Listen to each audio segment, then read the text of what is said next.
얘기합니다. 보라, 너희 하나님이 오사 보복하시며 갚아주실 것이라. 하나님이 오사 너희를 구원하시리라. 구원하시고 오신다는 거예요. 하나님이 오신다. 하나님이 오시는데 구원하기 오신다. 자, 그리고 여러분 3절 4절을 제가 봉독해 봅니다. 공동 번역으로 번역해 봅니다. 늘어진 두 팔에 힘을 주어라. 휘청거리는 두 무릎을 곳곳이 세워라. 겁에 질린 자들을 격려하여라. 용기를 내어라. 무서워하지 말아라. 너희 하나님이 원수 갚으러 오신다. 하나님께서 오셔서 보복하시고 너희를 구원하시리라.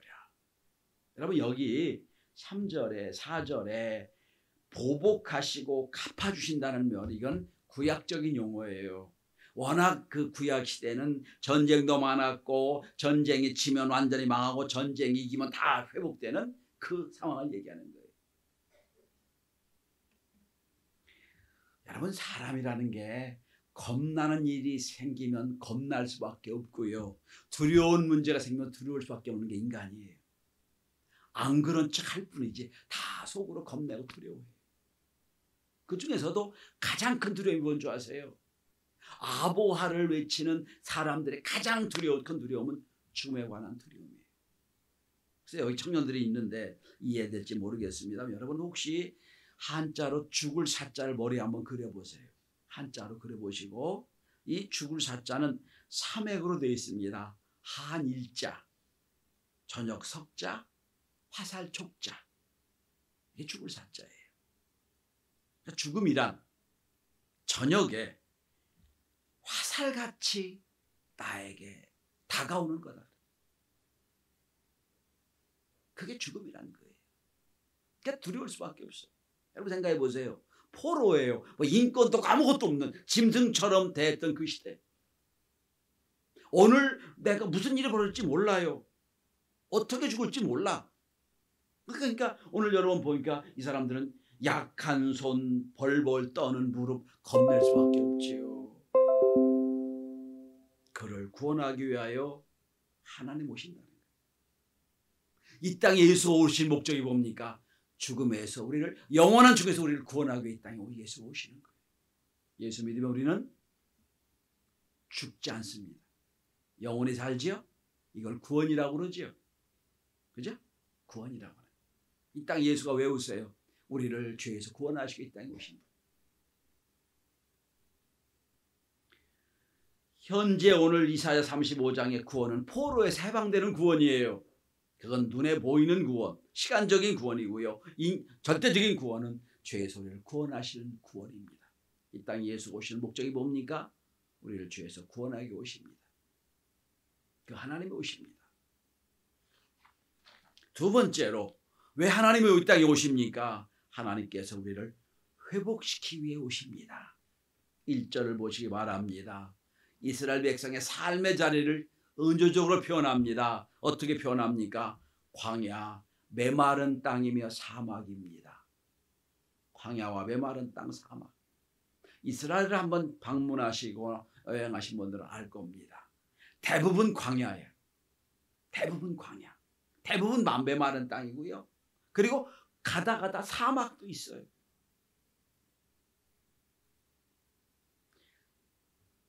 지금 이스라엘 백성이 사는 삶의 자리도 마찬가지예요. 바벨론 포로도 똑같은 거예요. 인생 광야요, 사막이요, 메마른 땅이야. 희망이 없어요. 그런데 여러분, 자, 그 광야와 메마른 땅과 사막인데 어떻게 됩니까? 여러분 1절 2절을 보시면 기뻐하며 백합화 같이 피어 즐거워하며 라고 되어 있습니다. 이 백합화를 우리나라 꽃 백합화로 이해하시면 안 됩니다. 우리나라 하얀색 백합화고요. 그 예수님이 말씀하시는 성경에 이스라엘 백성이 나오는 백합화는 우리 백합화가 아니라 아네모네란 백합화예요. 이건 붉은 빛이 도는 백합화예요. 풀 한 폭이 없는 광야, 사막에 건기에는 다 죽어요. 비가 오기 시작하고 3개월이 지나면 모든 땅이 다 초장으로 바뀝니다. 곳곳에 아네모네 백합화가 쫙 펴요. 완전히 뒤집어져요. 이거를 지금 우리 동양에서 발견할 수 있는 게 어디냐면 중국 가면 이거 많이 보여요. 완전히 메마른 땅인데 우기가 한번 지나고 나면 쫙. 그래서 예전에 중국 가서 어딜 갔었냐면 올해 왜 그 파미르 공원 비슷한 데 갔었어요. 그러니까 완전히 초록바다예요. 이거 어떻게 되냐 했더니 우기가 지나고 나면 쫙 풀어나는 거예요. 바로 그런 거예요, 여러분. 보면 사막에 백합화를 피워 무성하게 피워 즐거워하겠다는 게 무슨 의미예요? 예수 하나님이 오시면 우리의 환경을 바꿔놓으세요. 하나님 왜 오십니까? 환경을 바꾸게 오시는 거예요. 실제적으로 어느 날 갑자기 페르시아 왕이 이스라엘 백성을 완전히 해방시킵니다. 너희 나라로 돌아가라. 갑자기 무슨 지금 건기 살다가 갑자기 비가 온 우기가 바뀌어가지고 땅이 완전히 바뀌는 것처럼 인생이 바뀌어버립니다. 너희 나라로 돌아가라. 물론 성경에 약속이 예언된 얘기예요. 너희들 바벨론 70년이 지나면 해방될 것이다.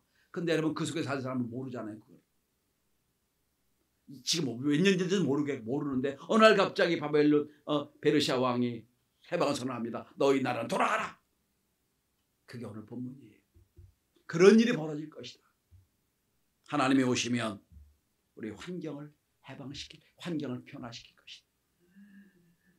전 이거 기대합니다. 하나님이 오셔서 우리의 삶의 환경을 변화시킬 것을 기대합니다. 여러분, 하나님이 오셔서 우리 환경을 변화시키면 어떤 일이 벌어진 줄 아세요? 자, 2절 한번 보시죠. 2절 마지막입니다. 그것들이 여호와의 영광 우리 하나님의 아름다움을 보리로다. 여러분 문학적으로 보면 상당히 깊은 얘기가 될 수 있는데 여러분 광야와 메마른 땅 사막이 뭐가 됩니까? 하나님의 영광을 보여주는 곳이 되어버려요. 이게 은혜입니다. 사람이 바뀌는 건 세 가지가 있다고 그러지요. 첫째는 친구가 바뀌든지 환경이 바뀌든지 아니면 내가 바뀌든지. 내가 바뀌는 건 어렵거든요. 환경이 바뀌면 내가 바뀌어요. 친구가 바뀌면 내가 바뀔 수 있어요. 하나님은 환경을 바꾸신다는 거예요. 우리의 삶의 환경이 하나님께서 오늘 사막과 같고 메마른 땅과 광야와 같은 우리의 삶의 환경이 하나님께 영광 돌리는 삶의 자리로 변화되고 바꿔지는 은혜가 있길 바랍니다. 사람은 환경의 동물이기 때문에 환경이 어쩔 수 없이 매일 수밖에 없어요. 자, 마지막입니다. 세 번째인데 더 중요한 말씀이 나옵니다. 여러분 5절부터 10절까지를 한번 피시고 저를 한번 따라오십시오. 5절부터 10절까지는 두 단어가 후렴구처럼 나옵니다. 반복해 나오는데 보십시다. 5절, 6절 앞에 그때에 나오죠. 그때에. 그 다음에 8절, 9절에 거기에. 그때에 거기에. 하나님 오시면 이렇게 바뀐다는 거예요. 그때, 거기에.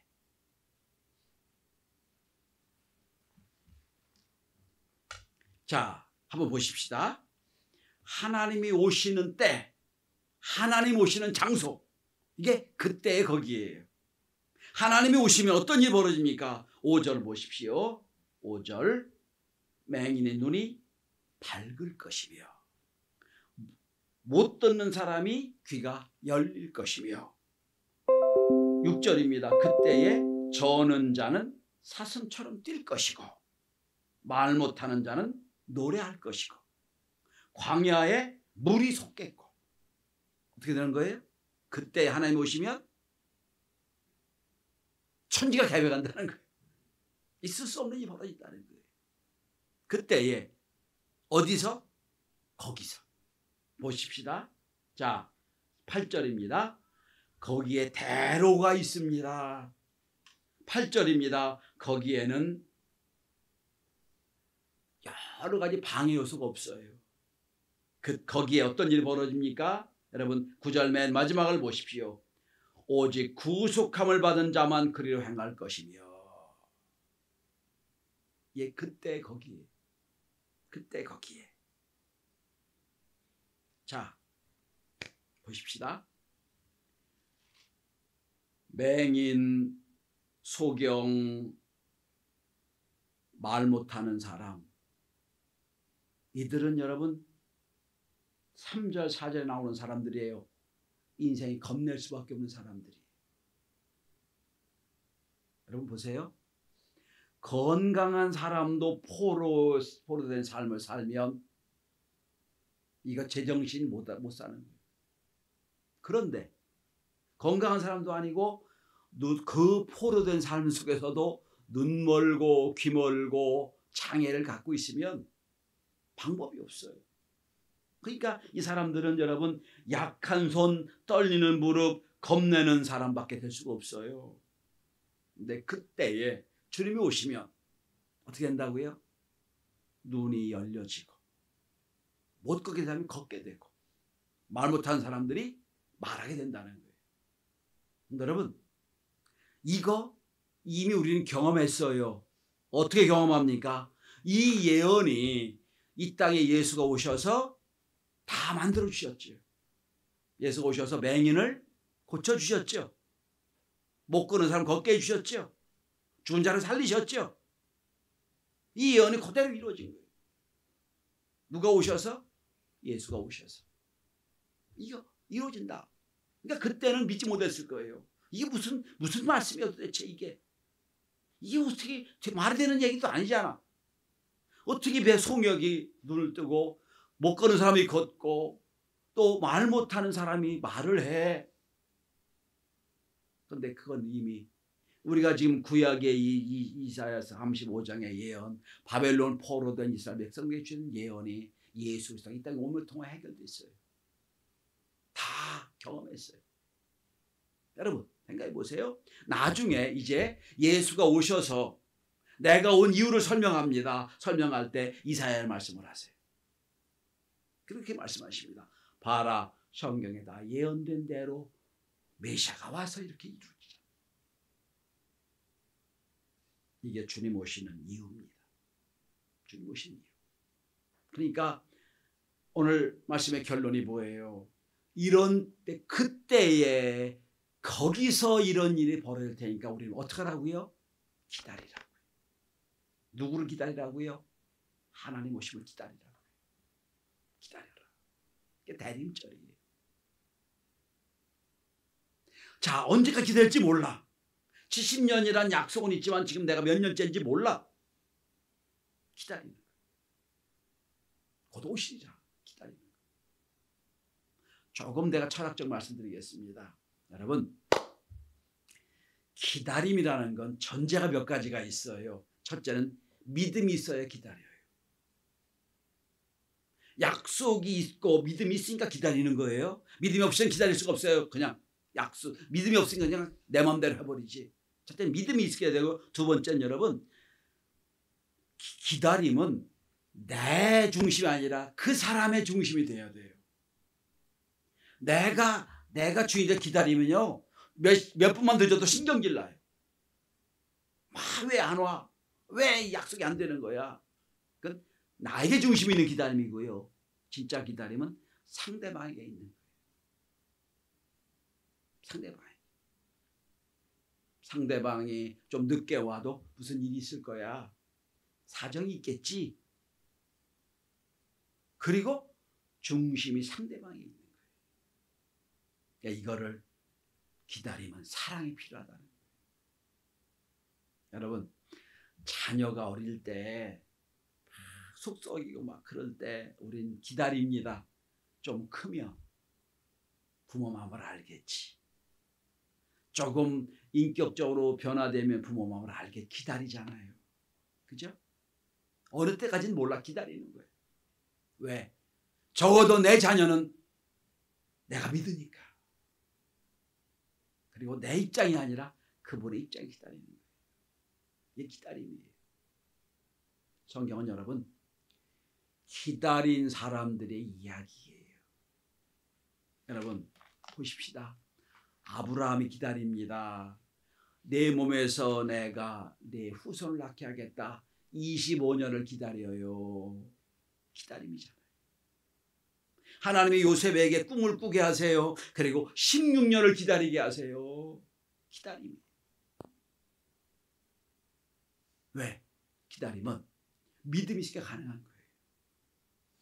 성경은 말합니다. 아브라함이 하나님의 말씀을 믿음의 그 의로 여겼다고 돼 있어요. 기다리는 거예요. 일부 예배는 시간이 딱 정해져 가지고 더 그 말씀을 못 드리고 말씀을 정리합니다. 여러분 아보하를 외치는 시대예요. 기대도 없고 소망도 없어요. 그 시대에 우리는 이렇게 외쳐야 됩니다. 아니야, 하나님이 오셔. 하나님이 오신다. 오셔서 우리를 구원하시고 환경을 바꿔주실 것이고 하나님이 그때에 오시면 거기서 이런 놀라운 일이 벌어지게 될 것이다. 이미 우리는 예수 그리스도 이 땅 오심으로 해결된 걸 우리가 보았어. 내 인생에는 다시 오셔서 나를 변화시켜 주시고 새롭게 해주실 것이야. 여러분 저를 따라서 말씀을 정리하고 말씀을 외치고 말씀을 정리합니다. 하나님께서 오셔서 나를 구원하신다. 하나님께서 오셔서 나를 회복시켜 주신다. 하나님께서 오셔서 그때 거기서 은혜 주신다. 믿으십니까? 하나님께서 오신다. 아보하를 외치는 세상에서 아니야, 하나님이 오셔. 당당히 외치고 나가는 거룩한 주일이 다 되시길 바랍니다. 기도합니다.